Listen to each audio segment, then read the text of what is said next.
Some people claim that the law of God or written Torah that was given to Moses at Mount Sinai is only a yoke or burden upon our necks. According to Acts 15:10, "Now therefore, why tempt God to put a yoke or burden upon the neck of the disciples, which not even our fathers nor we were able to carry?" First of all, if the yoke or burden mentioned in Acts 15:10 is really referring to the law of God or written Torah that was given to Moses at Mount Sinai, then why would Yeshua or Christ say this in John 5:46-47? "For if you believe Moses, you will believe me, for he wrote about me. Moreover, if you believe not his book or written Torah, how much more will you believe my words?" Is it a yoke or burden to believe what is written in Exodus 20:13? "You shall not murder." How about what is written in Exodus 23? Is it also a yoke or burden? "Have no other gods to worship." So, if it is not a yoke or burden to believe what is written in the law of God or written Torah that was given to Moses at Mount Sinai, then what exactly is this yoke or burden mentioned in Acts 15:10? To answer this, we must first understand the situation that occurred in Acts 15.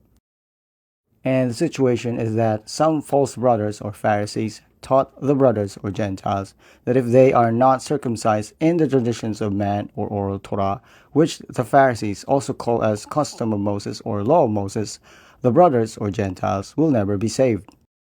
According to Acts 15:1, "And some Pharisees came down from Yehuda or Judea, taught the brothers or Gentiles that if they are not circumcised in the custom of Moses or oral Torah, they will never be saved." And according to Acts 15:5, "Moreover, they rose up, some people from the sect of the Pharisees, who have believed, saying that it is necessary to circumcise. They have also declared to keep the law of Moses or oral Torah." Which is why, according to Paul in Galatians 2:4, "Moreover, through false brothers or Pharisees, smuggled in, which some came in alongside to spy out our freedom, which we have in the Christ Yeshua, in order to enslave us to traditions of man or oral Torah." And according to Yeshua or Christ in Mark 7:8, "For you Pharisees put away the commandments of God or written Torah, just to keep the traditions of man or oral Torah, washing pots and cups, and many more such like this that you do." And because of that situation, the apostles and elders had a discussion on whether to circumcise the Gentiles or not. And the apostles and elders have decided to not circumcise the Gentiles. Why? Because the Gentiles' faith has been tainted. They believe that if they were to be circumcised, they will be saved, which means any disciple or Israelite who will circumcise them will be the one who saves them. But no disciple or Israelite can save, because all of them have sinned, except for Yeshua or Christ, who has no sin. In other words, none of the disciples or Israelites can carry that yoke or burden upon their necks except for Yeshua or Christ. According to Acts 15:10-11, "Now therefore, why tempt God to put a yoke or burden upon the neck of the disciples or Israelites, which not even our fathers nor we were able to carry?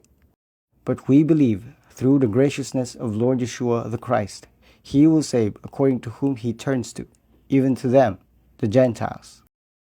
Because remember, being uncircumcised is not a sin to the law of God or written Torah that was given to Moses at Mount Sinai.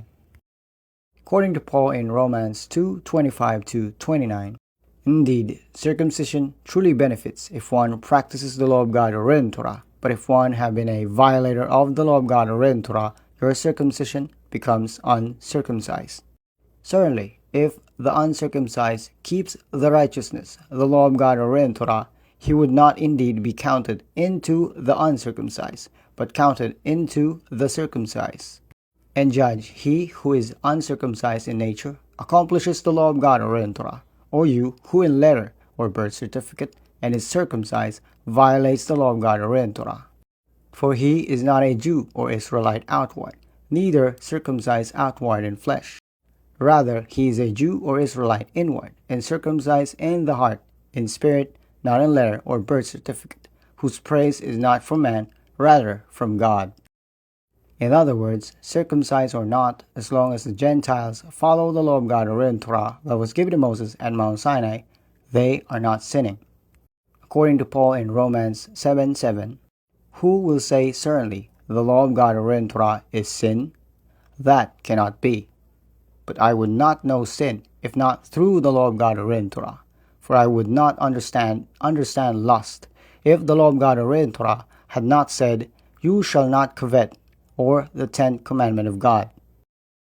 Also, according to Paul in 1 Timothy 1:8, moreover, understand that the law of God or in Torah is good, if anyone put it to use lawfully. And according to 1 John 3:4, all who have done sin have also done a violation to the law of God or in Torah, and sin is the violation of the law of God or in Torah. And according to Yeshua or Christ in Matthew 5:17-19, think not that I came to destroy the law or in Torah, or the prophets, or Nevi'im. I never came to destroy, but to fulfill, or do. For surely I speak to you, even the sky and the world perish, one jot or one least of the law or in Torah will never perish. Nothing will perish of the law or in Torah, even all will be fulfilled, or done. Who certainly breaks one of these least commandments, mitzvah or mitzvot, and teach men after this manner, will be called least in the kingdom of heaven. But whoever does or fulfill and teach these will be called great in the kingdom of heaven. If you find this helpful, just simply like and subscribe to this channel. If you want to help back, just kindly donate at our Ko-fi or Patreon. Links are in the description. Thank you and God bless.